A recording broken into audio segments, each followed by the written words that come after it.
Manyatta, Member of Parliament Gitonga Mukunji, has been arrested a few hours ago as I speak. I want us to dig deep into that story, but let me start by asking this question, and I want honest answers. Which country do you think is the most democratic country in East Africa? If you leave alone East Africa, which country do you think is the most democratic country in Africa, where the people can express themselves without any worry of being arrested or being trailed by the government? Let me hear from you on the comment section. A few minutes ago, as I speak, Citizen Digital captured this story. Manyatta MP Gitonga Mukunji arrested at Kibi in Juja, Kiambu County over allegations of incitement to violence. Mukunji is a well-known Rigathi Shago's ally, and most of the protests that normally happens in Embu, it's rumored that is the person who has been organizing those protests. So he has been arrested today. Let's put all this into perspective. If you are watching us but you have not yet subscribed, subscribe, give the video a like. Let's proceed. In 2022, William Ruto, Rigathi Shago and that team campaigned using hustlers versus dynasties. And in this platform, we did complain that that was a very divisive narrative, a narrative that had the potential of dividing Kenyans along social and economic lines, those who have versus those who don't have. And some Kenyans voted for him. If you look at Rigathi Shago very well, Rigathi is a good student of Ruto. Rigathi understands that our politics is all ethnic based. Kenyans don't elect leaders based on what that leader can do, but based on ethnicity. A leader who can incite more, a leader who can abuse the other tribe more, will be seen as a hero in his community. It's unfortunate that that's the kind of politics being played in Kenya.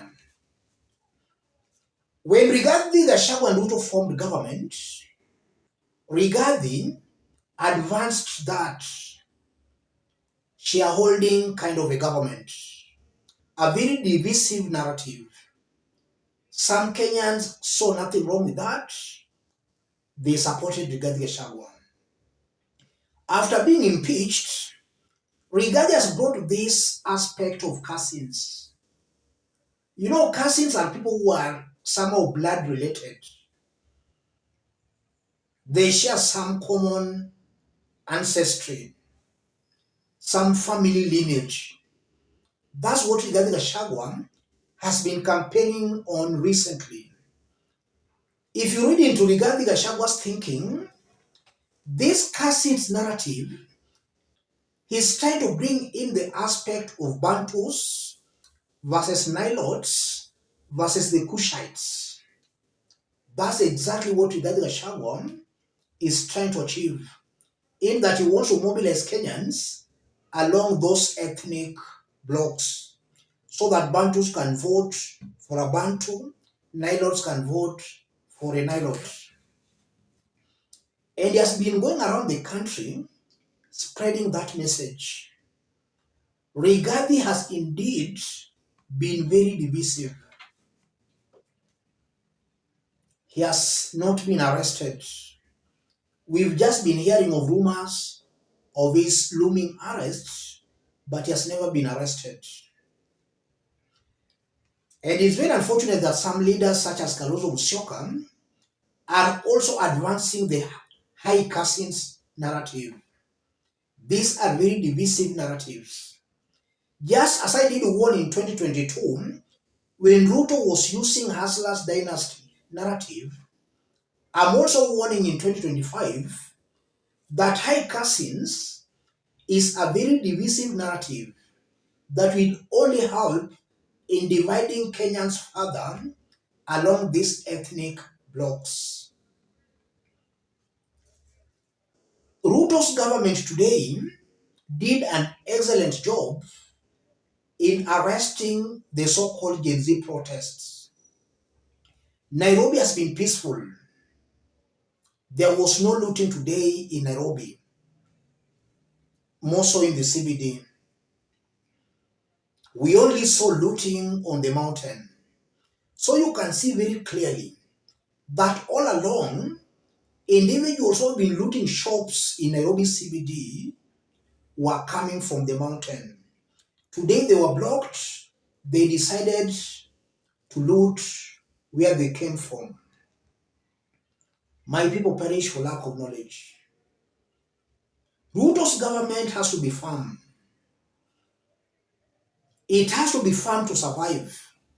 If this government condones and tolerates hate speech, tolerates leaders such as Rigathi Shago, they will collapse this government and will be in a state of anarchy. And I'm very sure, should Ruto's government fall through these extra legal ways, through Gen Z storming maybe State House, Kenya will never be the same again. We must uphold the rule of law. Mukunji is a known inciter. I honestly believe that for this government to get it right, it should start arresting these inciters, not arresting and releasing. Let them be arrested and be locked in jail. We don't want to see this government arresting a leader, then tomorrow the leader is being released. Let these leaders be taught some painful lessons. And from where I sit, it would be very prudent for William Ruto's government to go for the head, to go for Rigathi Gachagua. I'm very sure should Ruto go for Rigathi Gachagua, all this nonsense we have been seeing in the past weeks will be contained.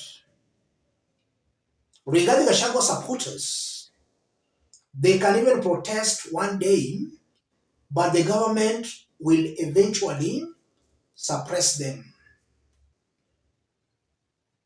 Na watu wataheshimiana, because as it is right now, things are spiraling out of control, where we are seeing police stations being raided and being burnt down. We are seeing police officers being beaten. Politicians are talking the way they want, knowing nothing will be done to them. William Ruto's government should be firm. In fact, Ruto should be a benevolent dictator. That's the only way this country can move forward. There is too much democracy in Kenya. Let's have a look at our neighbors, Uganda, Tanzania. Let's look at Africa. Which country can allow what has been happening in Kenya? I don't think any country can allow that. It's only in Kenya where we are seeing all that kind of nonsense. Let me stop it there, ladies and gentlemen. If you are watching us but you have not yet subscribed, subscribe, give the video a like. We are still working on several videos. Make sure you don't miss the videos by subscribing. God bless you. God bless Kenya.